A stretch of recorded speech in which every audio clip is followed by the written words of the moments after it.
Here I have Oppo A78 5G, and today I'm going to show you how to perform factory reset operation on this device. So to do this, firstly you have to open settings, then you should go to the additional settings, then go to the backup and reset, then to reset phone and select the last option, erase all data, reset to factory settings.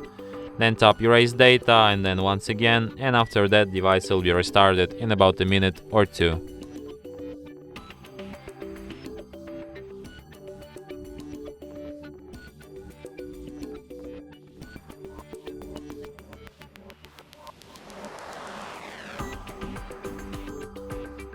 And that's it. Thanks for watching.